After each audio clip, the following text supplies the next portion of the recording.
Episode 29 की शुरुआत वहीं से होती है जहाँ से हमारा पिछला एपिसोड खत्म हुआ था। तो पिछले एपिसोड में हमने देखा था कि मेन लीडर सुसिन पर अपनी खतरनाक मार्शल स्किल का यूज करता है, जिसकी वजह से सुसिन की तलवार भी टूट जाती है। इसके बाद आगे उन दोनों को आमने सामने दिखाया जाता है। फिर सुसिन हंसते हुए कहता है, अबे साले तू मुझे हराएगा। फिर वे अपना किसी तरह का ऑरा रिलीज करते हुए बोलता है, अबे साले मुझे हल्के में ले रहा है क्या, जो इतनी जल्दी डिसाइड कर लिया कि मैं ही हारूंगा। उसकी बातें सुनकर उसे मन ही मन में गाली देने लग जाता है। फिर सुसिन कहता है, मैंने तुझे ऐसे ही चैलेंज नहीं किया, मैं जो भी करता हूँ पूरे कॉन्फिडेंस के साथ करता हूँ। ये कहकर वह सिस्टम के द्वारा दी गई ड्रैगन एलिफेंट टेक्निक का उस पर अटैक करता है। ये देखकर वह मेन लीडर पूरा सरप्राइज हो जाता है। फिर वह सोचता है, ये कैसे पॉसिबल हो सकता है कि ये इतनी जल्दी हाफ स्टेप ट्रांसेंडेंट रियलम में पहुंच गया। फिर वह अपने लोगों को चिल्लाकर बोलता है, अबे सालो जल्दी करो, भागो इस चंपू को यहाँ से लेकर। पर इतने में सुसिन अपने डेविल रूप में आकर अपने मुक्के का जोरदार उस पर अटैक करता है, जिसे मेन लीडर उस अटैक को अपनी तलवार से रोकने की कोशिश करता है। पर उसका अटैक इतना खतरनाक होता है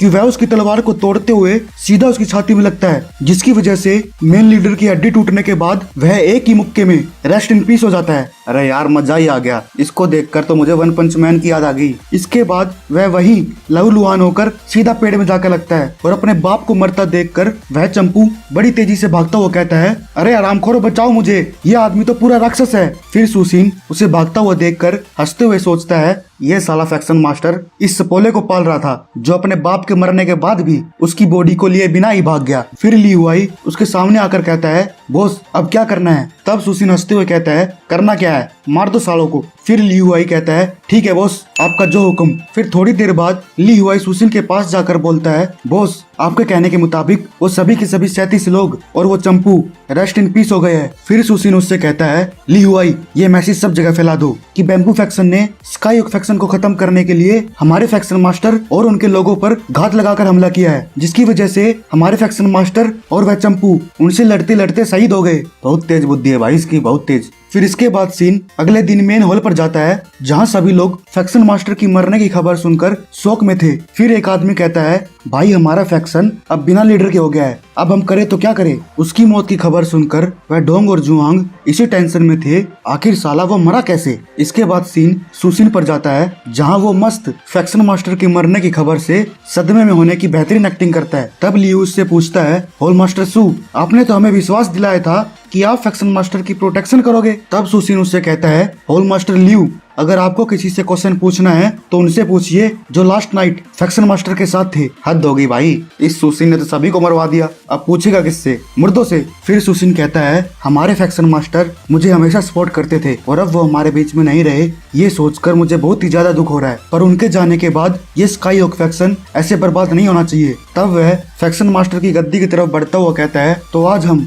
ये डिसाइड करेंगे कि अगला फैक्शन मास्टर कौन होना चाहिए, जो स्काई ओक फैक्शन को ऊंचाइयों तक ले जाए। फिर वह कुर्सी पर हाथ रखते हुए कहता है, तो ऐसे एक आदमी को मैं अच्छे से जानता हूँ जो स्काई ओक फैक्शन का मेन लीडर बनने के लायक है। ये सुनकर सभी होल मास्टर उसे गौर से निहारने लगते हैं। तब सुसिन उस गद्दी पर बैठते हुए कहता है, अबे सालो वो आदमी सिर्फ मैं हूँ जो फैक्शन मास्टर बनने के लायक है और मेरे सिवा कोई नहीं है इस गद्दी के लायक। ये देखकर सभी लोगों का मुंह खुला का खुला रह जाता है। फिर एक आदमी कहता है, भाई ये कुछ ज्यादा जल्दी नहीं हो गया। तब दूसरा आदमी कहता है, अरे नहीं भाई, अगर मास्टर सू के कंट्रीब्यूशन की बात करें तो सिर्फ वही फैक्शन मास्टर बनना डिजर्व करते हैं। तभी एक और आदमी सामने आते हुए कहता है, होल मास्टर सू आप इस पोजीशन को ज्यादा हल्के में ले रहे हो, हम में से बहुत से लोग हैं जिसके पास आपसे ज्यादा एक्सपीरियंस है। अगर हम फैक्शन मास्टर का चुनाव भी करेंगे वो हम में से एक होगा और तुम तो बिल्कुल भी नहीं। तब सुसिन कहता है, अबे झोपड़ी के किस बेस पर बनोगे, किस बेस पे बनोगे तुम फैक्शन मास्टर। अगर कंट्रीब्यूशन की बात करें तो मैंने अकेले ही स्काई ओक फैक्शन के 4 सिटी में से एक पर विजय हासिल की है, और अगर स्ट्रेंथ की बात की जाए तो मैंने 2 मेजर लीडर्स को रेस्ट इन पीस कर दिया है, और इसके अलावा बैम्बू फैक्शन के एक मेजर लीडर को बहुत बुरी तरह से हराया है। और तो और मेरे मार्शल हॉल बनाने की वजह से ही हमारे फैक्शन की कॉम्बैट स्ट्रेंथ बढ़ी है। तो क्या ये सब काफी नहीं है एक फैक्शन मास्टर बनने के लिए। और हाँ एक और बात, मैं फैक्शन मास्टर बनना चाहता हूँ, इसे कोई टॉपिक मत समझना जिस पर तुम डिस्कशन करोगे। मैं फैक्शन मास्टर बनना चाहता हूँ क्योंकि ये मेरा ऑर्डर है, और जो मेरे ऑर्डर को नहीं मानेगा वो साला मरेगा। तो गाइस इसी के साथ हमारा ये एपिसोड समाप्त होता है, फिर मिलते हैं नेक्स्ट एपिसोड में। अच्छा है।